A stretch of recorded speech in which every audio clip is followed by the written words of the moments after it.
Okay, so the first thing you'll need is to go to Google Play Store and install the MyRealVideo application onto your smartphone. Simply install it from the store, it's free.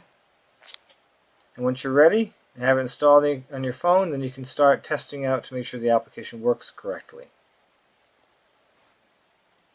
Okay now, so I've installed the MyRealVideo application on my smartphone. So I'll go into the application. Now there are three sections: the settings, record path, and display paths. We're going to start with settings.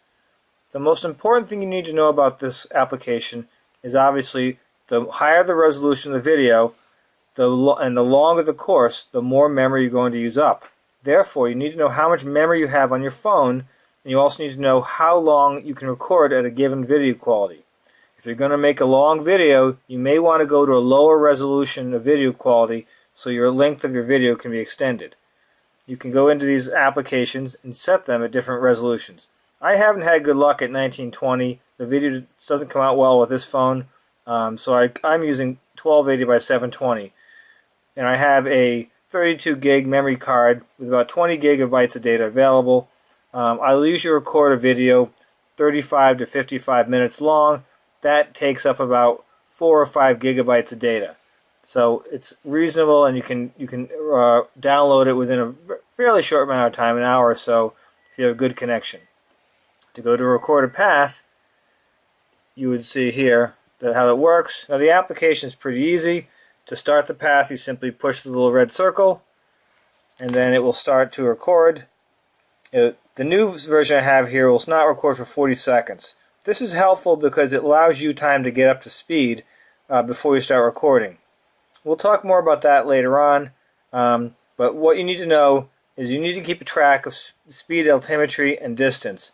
If you're not getting any numbers in here when you're moving, then your system is not picking up GPS data, and you'll not be able to record a course. I had a little problem with this phone, but I was able to install a GPS test app which seemed to fix the problem, and now this phone was working very well with me. So I'm going to stop this. It's going to tell me no GPS, and I'll delete the course. Okay, the last section here is display the paths. These show some courses I've made. You can click on any one of these. The red check mark indicates that I've already downloaded the course. Downloads are automatic. Once you're in range of your local Wi-Fi, your phone will automatically record it. Now, uploads take a long time, at least for me. The phone could be in use for several hours trying to upload these courses. So I would recommend that you do it overnight. Once you get home, if you're recording a course, just put your phone away and walk away from it, and the next day it should be all set to go. It may be a few hours, but it's best to just make sure you have a lot of time so you don't interrupt the recording of the course. Okay, so now you've got your phone. How do you use it? What I did was I built this handmade wooden framework, and I put a little paper cardboard in the bottom here to protect whatever I'm mounting it on from the screws so it doesn't scratch.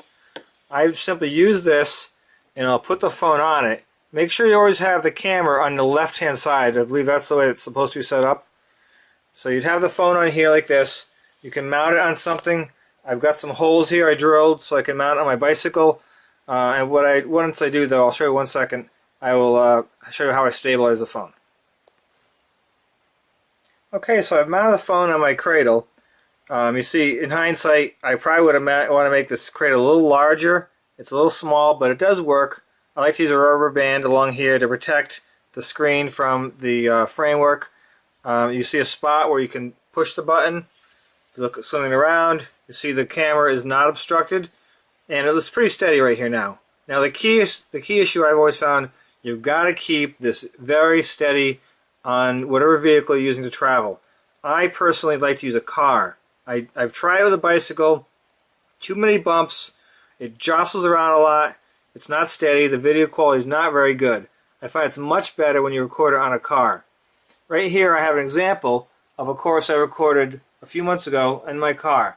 Now this is on the roof rack, which actually is less stable than the method I'm using now, but it works pretty well. And you can see the video looks pretty clear. It's not jumping around. It does a pretty good job, I think. Okay, so I've taken my cradle, I've mounted it on my car. I admit this is a bit of a hack job, but it does work very well. I use lots of rubber bands here to make sure if one breaks, I have backup rubber bands. I keep rubber bands in my car, so I have them. And I've also got my power supply hooked up to my phone. I've never had a problem running out of juice during the recording, but just in case, this will keep your phone fully charged while you're recording. I have a little pencil here to stabilize it.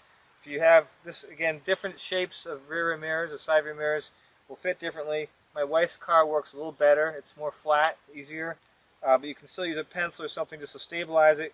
You want to make sure it looks like it's pretty steady. It's not going to wiggle around too much. Your car is going to be the suspension for the whole device. And the key now is to keep your car at a steady speed as long as possible. Try and avoid stoplights. Make sure you map out your route so you know where you're going to go, which way to turn. And what I use is my wife's car has a cruise control. I set it to 25 miles per hour, and then I will record the course and try and stay at that speed the entire time, going uphill and downhill. But I think as long as you're keeping a steady speed, whatever speed it may be, 15, 20, 30 miles an hour, you're going to do pretty good. And again, I found this works good. I also have used the cradle up here, the J-bar, before to record. The problem with that is I have to get out of the car to turn it on or off. With this set this way, I can push the stop and start the video right from my car seat without getting out, which makes it a lot easier to control your video. Okay, so here's a closer look at the setup I have. On the side view mirror of the car, I've got several rubber bands. I think they help stabilize it, and I think they also help with protection of vibration a little bit.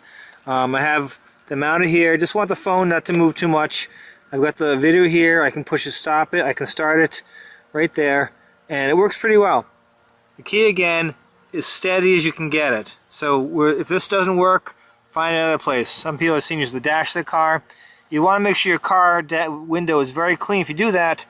Or also, what I've used in the past has been the J-bar up here. I've rubber banded it onto this. As I mentioned again though, it makes it difficult stopping and starting your video.